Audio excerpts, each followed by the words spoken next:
Olá, graças e paz. Quero falar com vocês hoje sobre buscar mais de Deus.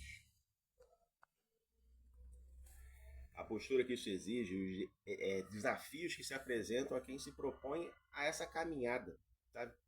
Lá em 1 Timóteo diz assim: Mas o Espírito, expressamente, diz que em tempos posteriores alguns apostatarão da fé, dando ouvidos a espíritos enganadores e a doutrinas de demônios, pela hipocrisia de homens que falam mentiras e têm a sua própria consciência cauterizada, proibindo o casamento e ordenando a abstinência de alimentos que Deus criou para serem recebidos com ações de graça pelos que são fiéis e que conhecem bem a verdade. Pois todas as coisas criadas por Deus são boas e nada deve ser rejeitado se é recebido com ações de graça, porque pela palavra de Deus e pela oração são santificadas. Propondo essas coisas aos irmãos, serás bom ministro de Cristo Jesus, nutrido pelas palavras de fé e de boa doutrina que tens seguido. Mas rejeita as fábulas profanas e de velhas. Exercita-te a ti mesmo na piedade, pois o exercício corporal para pouco aproveita, mas a piedade para tudo é proveitosa, visto que tem a promessa da vida presente e da que há de vir. 9. Fiel é esta palavra e digna de toda aceitação. 1 Timóteo 4, de 1 a 9. Essa pregação ela teve inspiração numa visão que eu tive. Eu vi uma grande engrenagem submersa, sabe, enferrujada. E ela vinha um anjo e forçava ela a funcionar novamente, né? Empurrava as correntes até pegar no tranco e voltava a rodar, se renovava, fluir normal, né? E por isso eu queria falar com vocês que a apostasia se dá por um sistema religioso que enferruja as articulações do espírito. Tá? Não o espírito de Deus, sabe? Mas o seu espírito. E eu não vou falar mal de igreja aqui, tá? Não sou esse cara não. Mas o sistema religioso tenta te vendar os olhos para uma verdade plena. Deus é o criador de tudo. Deus não é judeu, evangélico, católico ou muçulmano. Deus é Deus. E ele não cabe em sistemas religiosos, seja ele qual for. Sabe? Eu citei esses aqui porque são os grupos monoteístas. Né? Os demais encaram a fé de outra forma e é assunto para outro vídeo. Mas, vamos lá, tentar conter a presença de Deus em um sistema religioso é como você tentar enfiar um elefante numa meia. Você até consegue encher a meia de elefante, sabe? Ficar a meia cheia de elefante. Mas fica um pedaço de elefante para fora da meia. Não é culpa da meia nem culpa do elefante. Só não cabe. Então, o sistema evangélico não tem Deus, André? É isso que você está me dizendo? Claro, não é isso que eu estou dizendo. É lógico que tem. O evangelismo, né, vamos colocar dessa forma, é abarrotado de Deus, não tenho dúvida nenhuma disso, não. Mas fica um pedaço de Deus para fora da meia. Se você não despertar para isso, você só vai crescer espiritualmente até onde o sistema deixar você crescer. E não é que o sistema não quer que você cresça, não, ele quer. Mas só até onde ele comporta Deus. Só até onde o sistema conhece, só até onde o sistema entende o que é Deus, né? E olha, tá tudo certo, cara. Tá tudo bem. Mergulha nesse crescimento que o sistema está te promovendo. Cresça. Cresça mesmo, no limite que ele te deixar.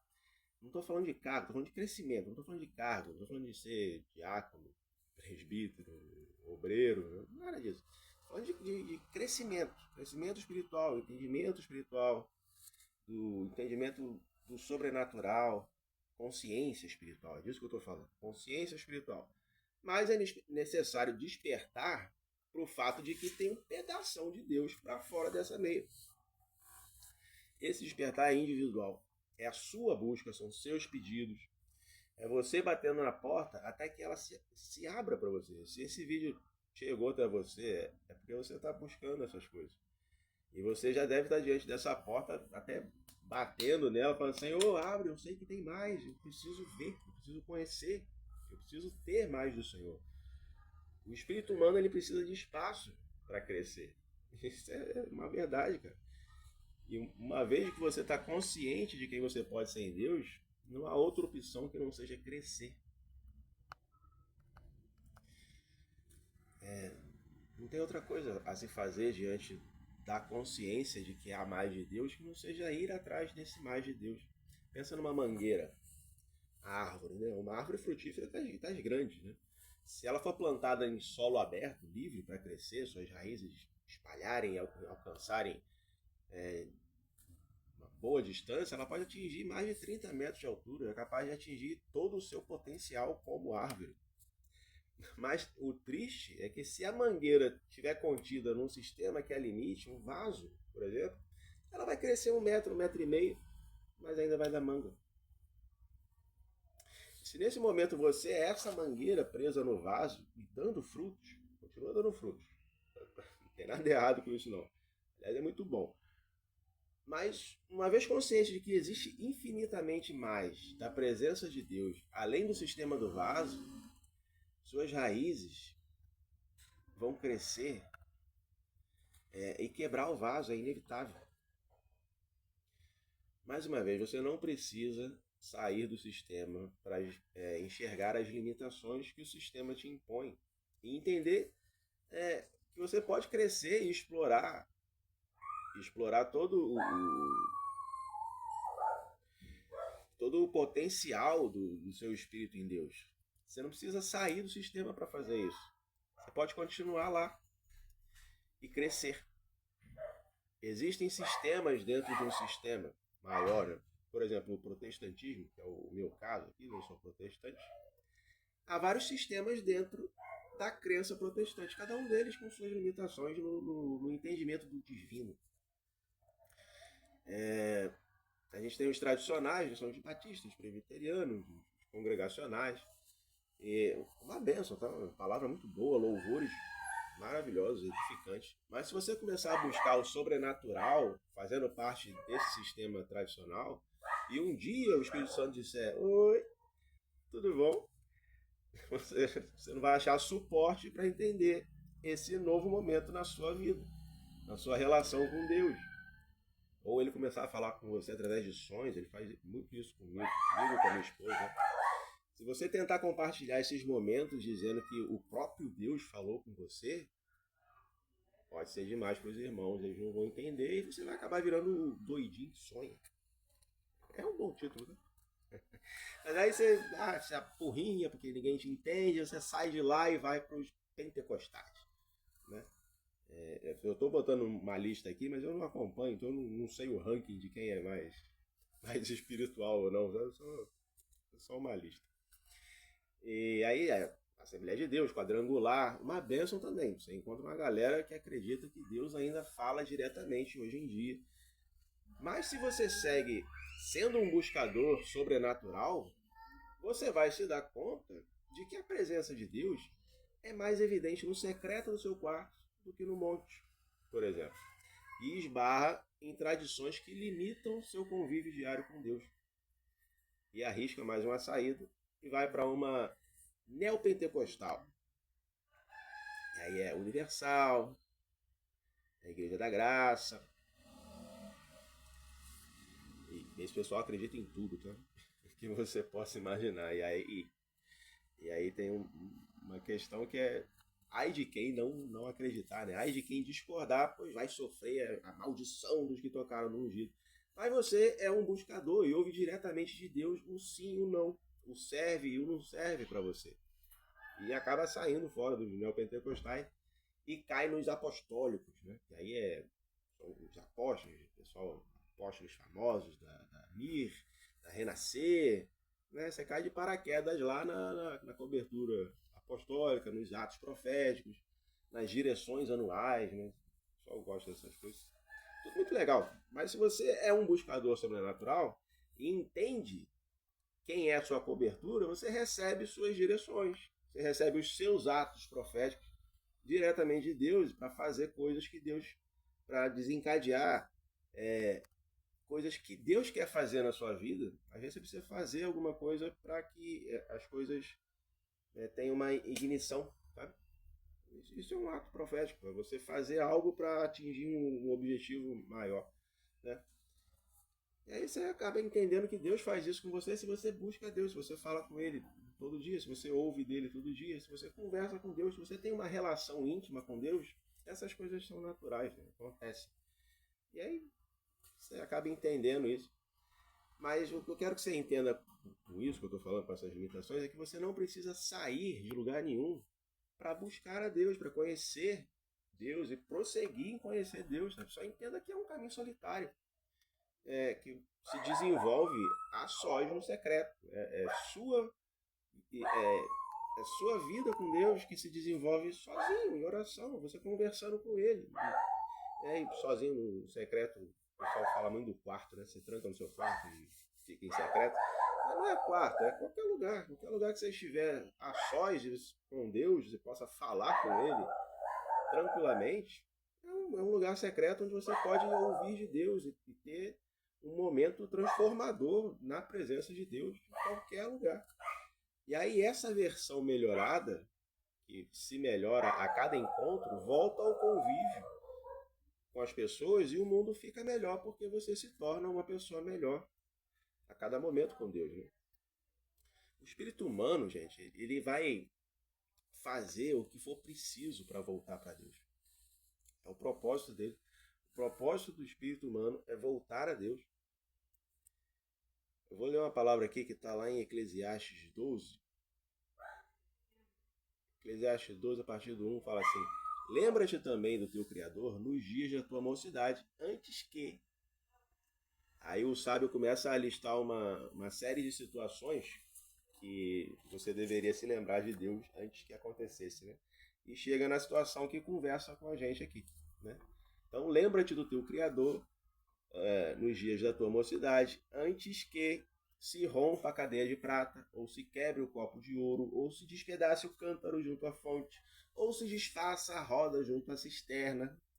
Ai, do que o sábio está falando? Ele está falando que antes que você abotoe o paletó de madeira, antes que você durma de pé junto, antes que você vire comida de minhoca, antes que você morra e o pó volte para a terra como era e o espírito volte a Deus que o deu. Então busca a Deus na tua mocidade antes que você morra. Busca a Deus. E o teu espírito vai voltar a Deus, é o propósito dele. Nosso espírito anseia pela presença de Deus. E aí a alma tá nesse meio aí, né? A gente é um ser muito curioso. A gente é um ser espiritual habitando num corpo carnal, né? Através da alma. A gente é um espírito que encarnou. E o que faz essa ligação é a alma. A alma é a nossa consciência, né? E o nosso espírito, ele anseia pela presença. E quando a alma e o espírito concordam com isso, com esse anseio, a gente se converte. E a carne? A carne continua fraca, fútil, distraída, como sempre foi. E sempre será. E aí, quando a carne e a alma concordam com as distrações, quando elas concordam com isso, aí a gente desvia, a gente esfria, a gente peca.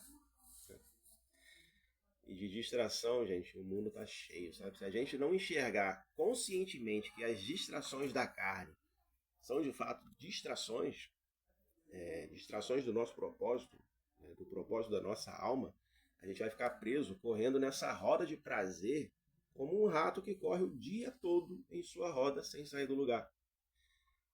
A gente não vai conseguir evitar um monte dessas distrações.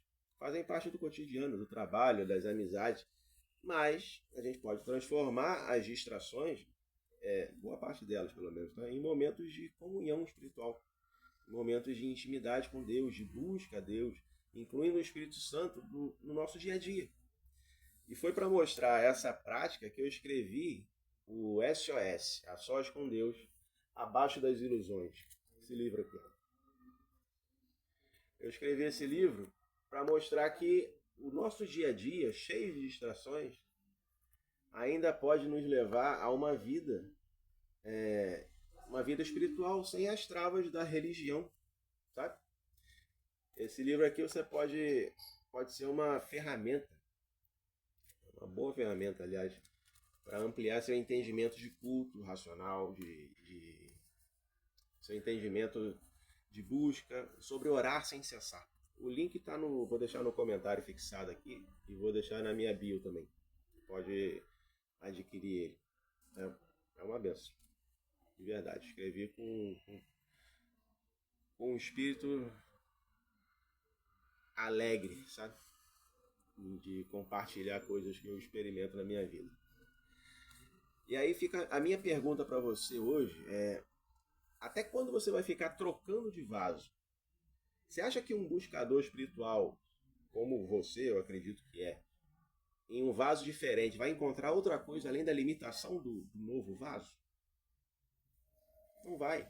Deixa suas raízes alcançarem o chão, além do sistema, e cresça em todo o seu potencial espiritual. Mais uma vez, talvez você esteja vendo o vaso, né? O sistema religioso que você está inserido, não interessa qual que é, se é católico, se é espírita, se é católico, espírita, evangélico, muçulmano, não me importa. Né? Talvez você esteja nesse sistema percebendo o sistema rachado, o vaso rachado, identificando que existe mais de Deus fora desse sistema. Isso é muito bom. É o seu espírito se voltando para Deus. É você percebendo que pode viver em um sistema sem ser prisioneiro do sistema. Então aprenda a buscar além das distrações que o sistema te impõe. Sabe? Dizendo, Deus não faz tal coisa, Deus não faz isso, Deus não faz aquilo, Deus não fala desse jeito, Deus blá blá blá, Deus blá blá blá. Coisas que ninguém sabe, ninguém entende. E Deus vai falar com você do jeito que Ele quiser. E Deus vai falar com você sobre o que Ele quiser. E Deus vai te fazer entender coisas que Ele precisa que você entenda. Não necessariamente o que o sistema quer que você entenda. Ou o que o sistema precisa que você entenda. Entende? Deus vai além da meia. Tem muito Deus, muito de Deus para fora da meia que você está inserido.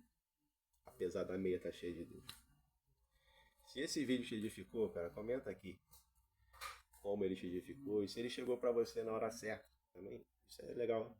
Esse vídeo chegou para mim na hora certa. Tava em crise aqui, querendo sair da igreja, querendo sair da minha comunidade, sei lá qual for. Né?